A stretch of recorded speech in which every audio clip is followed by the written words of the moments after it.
गुरुजी, लख लख शुक्राना, अनंतम शुक्राना, करोड़ बार शुक्राना।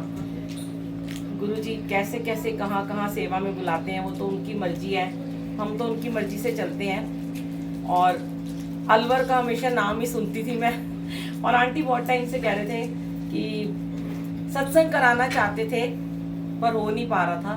वो गुरुजी ने डिसाइड किया होता है किसको कहाँ भेजना है, किसकी कैसे सेवा लेनी है। हम कुछ नहीं है, नथिंग, हम तो उनके चरणों की धूल है, उनके सेवादार हैं। जहाँ ले चलोगे वहाँ मैं चलूंगी, मैं तो यही बोलती हूँ। शुक्राना गुरुजी का। और संगत जी, जब इस दर पे आप आ जाते हो ना, तो ये दर नियामतों का दर है। ये दर ऐसा है कि जो मांगे ठाकुर अपने ते सोई सोई देवे। पर अगर मांगना है ना तो उनकी कृपा मांगा करो, उनसे मटेरियल ये चीजें मत मांगो, दुनियावी चीजें दे दो हमें। अभी अभी जैसे मैं कहीं पे भी जाती हूँ ना, तो मुझे ना कभी भी ये नहीं होता कि मैं क्या सत्संग वहां पे जाके शेयर करूंगी। गुरुजी अपने आप ही थॉट दिलाते हैं, बैठे बैठे ही सत्संग बन जाता है। रास्ते में कई बार, इधर आ जाओ, रास्ते में कई बार सत्संग बन जाता है। तो दरबार लगा के जैसे ही हटी ना, अभी टाइम था 1 घंटा बच गया था, दिल्ली से आए 7 बजे, चल पड़े थे कि हम लेट ना हो जाएं। तो एक फोन आता है मेरे पास, ना ही मैं किसी का नाम शेयर करती हूँ, ना ही मैंने उनसे नाम पूछा था। तो पहले उनके मैसेजेस आ रहे थे, फोन में उठाती नहीं हूँ। आंटी प्लीज अर्जेंट है, मुझसे बात करो। मैंने कहा मैं अभी सत्संग में आई हूँ, बाद में शाम को बात करूंगी। नहीं, मुझे अभी बात करनी है। होता है कई बार गुरुजी फिर कहते हैं कि कोई बड़े दर्द में होता है, कोई बड़े दुख में होता है, तो उसको गुरु से जोड़ दे। अगर हम गुरु की कृपा बता दें कैसे मिलेगी, तो शायद वो मतलब उसको ब्लेसिंग मिल जाती है, तो हम भी धन्य हो जाते हैं कि वो एक और संगत गुरु जी से जुड़ गई है। और वो इतने कष्ट में, इतने दर्द में थी वो। तो मैंने उनको कॉल मैंने कर लिया व्हाट्सएप पे। तो उन्होंने बोला कि आंटी, रोने लगी एकदम से कि मैंने गुरु जी का बड़ा नाम सुना है और मैं गुरु जी को इतना मानती नहीं हूँ, अभी अभी मैं जुड़ी हूँ। मेरी बेटी बहुत बीमार है, छोटी सी मेरी बेटी है, और वो मतलब उसका कोई इलाज नहीं है। और आज ही मैं रास्ते में ना, गुरुजी मुझे क्या बता रहे थे कि मैं जब कुछ लिखती रहती हूँ, कुछ जो मन में थॉट्स आते हैं नोट कर लेती हूँ, फिर उसमें बहुत बड़ा सत्संग बन जाता है। तो आज ना, कल से लेके आज तक बीमारी ऐसी ही बता रहे थे कि जो लाइलाज थी, लाइलाज बीमारियां जो गुरुजी ने ठीक करी हैं, जिनका कहीं पे कोई इलाज ही नहीं है। वो सिर्फ बड़े मंदिर आपका जो बना है, जहाँ पे गुरुजी ने पूरे 12 ज्योतिर्लिंगों की शक्ति को स्थापित किया है, वहाँ पे गुरुजी ने ऐसा अपने बड़े मंदिर को बनाया है। आंटी थोड़ा सा रुक जाओ ना आप, कि वो उस मंदिर जैसा कोई और मंदिर नहीं है इस दुनिया में। जिस घर में गुरुजी गद्दी लगती है, वो उस दिन के लिए मंदिर बन जाता है। पर बड़े मंदिर तो बड़े मंदिर है। मैंने कहा आंटी कहाँ रहते हो? उन्होंने कहा मैं मुंबई में रहती हूँ, मैं आ नहीं सकती। मैंने कहा चलो कोई बात नहीं। जैसे मैं सबको बताती हूँ कि उठो, सुबह नहाओ धो, जल रखो, जाप करो, वो तरीका मैंने उनको बता दिया। इतनी प्यारी, इतनी स्वीट आंटी थी, रोते रोते हंस पड़ी और मुस्कुरा के मुझे कहती हैं कि क्या सच्ची में आपके गुरुजी मेरी बेटी को ठीक कर देंगे? मतलब मैं इमोशनल हो गई एकदम से। मैंने कहा आंटी वो ज़रूर करेंगे। कहती है ऐसा होता है क्या? मैंने सुना है, मैंने आपके बड़े सत्संग सुने हैं यूट्यूब पे, और आपने बहुत सारे लोगों के सत्संग उसमें अपने भी शेयर करें कि ये ठीक कर दिया, वो ठीक कर दिया। क्या मेरी ज़िंदगी में भी मिरेकल होगा? मैंने कहा देखो, ये मिरेकल या हमारे गुरुजी कोई चमत्कारी बाबा नहीं है जो चमत्कार करते हैं, वो तो ब्लेसिंग देते हैं। और जो सच्चे मन से उनका मंत्र जाप करता है, कहती बता दो मैं सब कुछ करूँगी। मैंने कहा आंटी बस कुछ मत करो, सुबह उठो 5 बजे, 5:30, जब भी आपकी नींद खुलती है उठो, नहाओ, जोत जगाओ और जाप चला लो थोड़ी देर का, और वो जल रख लो, और वो जल से उसको दवाई दो, थोड़ा थोड़ा उसे जल दो। और दिन में जितनी देर भी आप घर में रहती हो, आपकी बच्ची बीमार है, उस कमरे में मंत्र जाप चला के रखो। एक पेन ड्राइव में ले लो संगत जी, आप लोगों के लिए भी है जिनके घर में कभी, बहुत सारे हम ऐसे हैं, देखो हर कोई आज की डेट में सुखी नहीं है। अगर किसी के पास बहुत सारा पैसा है ना, तो वो भी सुखी नहीं है, वो मानसिक रूप से बीमार है। उसको डिप्रेशन हो गया कि पैसा खर्च कैसे होगा, या पैसा कोई लूट के ना ले जाए, हर तरफ परेशानी है। तो अगर हमारे घर में जितना हम मंत्र जाप को ज़्यादा चलाते हैं, मेरा ये खुद का एक्सपीरियंस है, मैं किसी के एक्सपीरियंस नहीं शेयर करती, जो मुझे मिला है, मुझे जो मिला है सबको पता है, मैं बार बार शेयर करती हूँ कि मेरे पास भी कुछ नहीं था, मेरी ज़िंदगी भी ख़त्म हो गई थी, मुझे भी डिप्रेशन था, मुझे भी सुसाइड थॉट्स आते थे कि मैं भी मर जाऊँ, पूरे शरीर में बीमारियाँ भरी हुई थी। गुरुजी ने एक एक करके सब निकाली, लेकिन समय लगता है। अगर हम सोचें आज हमने मंत्र जाप कर लिया, 40 दिन कर लिया, या हम बैठ गए या 2 दिन में फ़र्क पड़ेगा, नहीं। अब इतनी पुरानी बीमारी है, अगर 20 साल पुरानी बीमारी है तो मैं ये कहती हूँ कि 20 महीने तो गुरुजी को दे दो। डॉक्टर भी टाइम मांगता है अपनी चीज़ों को ठीक करने के लिए, और गुरुजी ने बहुत बार मुझे बोला कि मैं चीज़ों को ठीक करूँगा और कर रहा हूँ, तू विश्वास रख। जो वो मुझे कहते हैं वो मैं संगत को कह देती हूँ। मैंने आंटी को कहा, आंटी बस भरोसा रखना, विश्वास रखना। फिर आंटी ने ना मुझे एक बात बोली जो कि आज के सत्संग में बहुत ज़रूरी है बोलना। उन्होंने कहा कि कई बारी हमारे ग्रुप में ना मैसेज आ जाते हैं कि वो कोई बोल देता है मैं बड़े मंदिर से बोल रहा हूँ, तुम चोला चढ़ा दो, तुम मेरे पेटीएम में पैसे डाल दो, मैं तुम्हारी अरदास लगा दूंगा। मैंने कहा आंटी कोई भी आप मीडिएटर मत ढूंढना, कभी कोई मैसेज ऐसा बड़े मंदिर से नहीं जाता, ना ही कोई जो सच्चे सत्संगी होंगे, सेवादार होंगे, वो ऐसा मैसेज कभी नहीं करेंगे। वो आपको लूटेंगे, वो गुमराह करेंगे। कभी भी उनके अकाउंट में पैसे मत डालना, कभी भी किसी से अपनी अरदास मत कराना, कभी मत बोलो कि मेरे लिए अरदास कर दो। देखो अगर आज हम बीमार हैं या हमारा बच्चा बीमार है, हम उसके लिए सेवा कर रहे हैं, हम इजी वाला वे ढूंढ लेते हैं कि वो बड़ा ब्लेस्ड है, वो उसकी पहुंच है, मेरे लिए अरदास कर देना। और मैंने देखा है आज की डेट में बड़े नामी गिरामी लोग हैं जो बड़े पहुंचे हुए अपने आप को कहते हैं कि हम गुरु जी के सच्चे भगत हैं, और कोई पुरानी संगत है वो है, या कोई बोल देता है कि हमें मैसेज आते हैं गुरु जी के, नथिंग, मैं नहीं मानती। जो गुरु जी मैसेज देंगे आपके लिए देंगे, या मेरे को देंगे तो मेरे लिए देंगे, कभी किसी संगत के लिए नहीं वो देंगे आपको कि उसको जाके ऐसे बोल या मैं उन्हें ब्लेस कर देता या उदय कल्याण करता, नहीं। उसको थॉट आएंगे, उसके लिए आएंगे। तो हमें इन चीज़ों से थोड़ा दूर रहना है। कि अभी पीछे मैंने सुना था गुड़गांव से किसी का मैसेज आया था शिवरात्रि पे कि घी के ड्रम मांग रहे हैं, पीपे मांग रहे हैं, और रो रही आंटियाँ कि हमने उनको पेटीएम कर दिया और वहाँ पे सत्संग ही नहीं हुआ। तो पहली बात इसमें देखो बड़े मंदिर वालों को कोई कसूर नहीं होता, वो बार बार एक ही मैसेज आपको स्प्रेड करते हैं कि हमारी तरफ से ऐसा कुछ मैसेज नहीं जाता। फिर बेवकूफ़ तो हम ही बन जाते हैं, हम उनकी बेवकूफ़ी में आके अपने आप को लुटवा लेते हैं। फिर हम शिकायत करते हैं कि वो बड़े मंदिर से मैसेज था, नहीं ऐसा कुछ नहीं है। उन्हें क्या जरूरत है, उनके पास तो इतना है कि वो तो गुरुजी इतना कर रहे हैं वहाँ पे, मेरे बरसाई हुई हैं, देखते नहीं हो इतनी सजावट, इतना लंगर प्रसाद, इतनी दुनिया को खिला रहे हैं, पिला रहे हैं, इतनी डेकोरेशन इतनी अच्छी तरह से मैनेज करते हैं। उन्हें क्या ज़रूरत है कि किसी से पैसे लेके कुछ करेंगे, बिल्कुल नहीं करा करो। मैंने उन आंटी को बोला आंटी कोई मीडिएटर मत ढूंढना, खुद करना, अपना डायरेक्ट कनेक्शन बनाओ गुरुजी के साथ। देखो अब कई लोग बोल देते हैं फलां के घर में गद्दी लगी हुई है, वहाँ पे जल रख दो मेरे लिए और वहाँ से जल उठा के दो। क्यों? कई बार मुझे मैसेज आता है नोएडा में वो बंदा बड़ा बीमार है आंटी उसको जल पहुँचा दो। मैं क्यों पहुँचाऊँ उनको जल? भाई हमारे पास इतना टाइम नहीं है कि हम जाके उन्हें जल या फ़ोन करेंगे। आपकी जर्नी गुरुजी के साथ आपकी है, मेरी जर्नी मेरी है। गुरुजी ने सबको बराबर का ब्लेस किया है, कोई कम ज़्यादा नहीं। गुरुजी के सारे बच्चे प्यारे हैं, चाहे वो पहले से जुड़ा है, चाहे वो आज जुड़ा है, चाहे वो छोटा सा, चाहे वो बुजुर्ग है, सब गुरुजी की संगत है। जितना प्यार गुरुजी अपने समय की संगत को करते थे उतना ही आज भी करते हैं। कोई इसके अंदर वो नहीं है कि उसको ज़्यादा करते हैं तुम्हें कम करते हैं। वो तो कई बार संगतें कहती हैं कि हमें तो पता ही नहीं था ये गुरुजी भगवान है, हमें पता ही नहीं था ये महाशिव है। आज की संगत इतनी ब्लेस्ड है, उन्हें ड्रीम में गुरुजी आ रहे हैं, उन्हें दर्शन दे रहे हैं, उन्हें सब कुछ कर रहे हैं।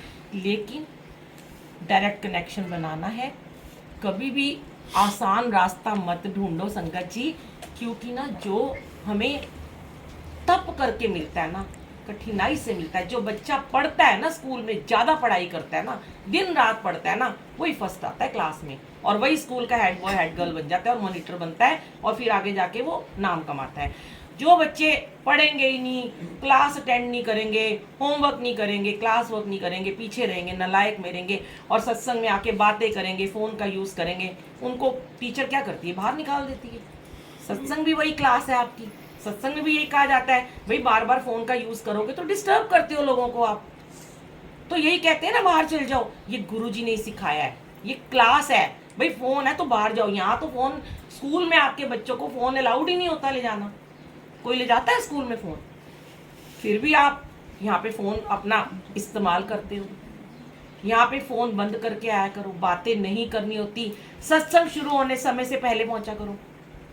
जब तक आपको कोई जरूरी काम ना हो, आपका कोई बिजनेस खराब हो रहा हो, आपकी कोई नौकरी है तो ठीक है, आप सत्संग में आ रहे हो देर से चलेगा। लेकिन अगर घर बैठे हो और सत्संग में जा रहे हो कि हम तो एंड में जाएंगे, शक्ल दिखाने जाएंगे, होस्ट ने हमें बुलाया, जाना बड़ा जरूरी है, भैया वो बुरा मान जाएगा मुझे उसने बुलाया है, या मेरे पड़ोस में हो रहा है, वो मेरे को रोज आना मिलती है, आंटी मुझे जाना जरूरी है, ये सोच के सत्संग में नहीं जाना कभी भी। सत्संग में गुरुजी के वेलकम से पहले आया करो। ये क्या हो रहा है कि गुरुजी हमारा वेलकम कर रहे हैं, गुरुजी हमें गुरुजी का वेलकम करना है। हमें वो जोत, नूरानी जोत जब जगती है ओंकार सतनाम से, तो उसके समय हमें मत्था टेकने उस समय यहाँ पे प्रेजेंट होना चाहिए। सारी दुनिया एक तरफ, ये 2 घंटे जो बख्शे हैं परमात्मा ने, ये दोबारा नहीं मिलेंगे आपको। और इतना अच्छा लग रहा था कि बहुत अच्छी आज की संगत थी, जो आराम से बैठ के सत्संग सुन रहे थे और भाव में खोए हुए थे, एकदम ऐसे थे, लिव लगी हुई थी सबकी, मतलब मजा आ गया देख के। और गुरुजी बहुत खुश होते हैं जहां संगत होती है डिस्टर्ब करने वाली, खुद तो होते हैं डिस्टर्ब, दूसरों को साथ में कर देते हैं। खुद तो बात करते हैं और दूसरे से बात करते हैं, उसके साथ 4 और डिस्टर्ब हो जाते हैं। तो अपने आप को अगर गुरुजी की संगत कहते हो ना, कहते हो हम तो गुरुजी वाले हैं, हम तो गुरुजी की संगत हैं, हम तो रोज संगत में जाते हैं, हम तो रोज सेवादार हैं, हम मंदिर में सेवा करते हैं, हम सत्संग में सेवा करते हैं, वो सेवादारी कुछ नहीं है। अगर आपने रूल को नहीं माना, अगर सेवादारी रूल को नहीं मान रहा, सेवादारी डिसिप्लिन को खराब कर रहा है, तो फिर उसका तो आना जाना लगा रहेगा, ये जीवन क्या कई जन्मों तक आता रहेगा वो। अगर 84 कटवानी है, इसी जन्म में कटवा लो, सिर्फ और सिर्फ गुरु की असली संगत बन के। गुरु से प्रेम करो, गुरु को भोले भाव से मनाओ, गुरु के साथ भोले भाव से बैठो, भोले भाव से भोग लगाओ। और फिर लास्ट में कहती हूँ, जब भी गुरबानी चलती है प्लीज सर ढक के बैठा करो। बहुत बहुत बहुत एनर्जी वाइब्रेट होती है, करके देख लेना। गुरबानी खत्म हो जाए हटा लो, इस बात में मत जाया करो कि कोई गुरुजी ने नहीं कहा सर ढको, ऐसा कुछ नहीं है।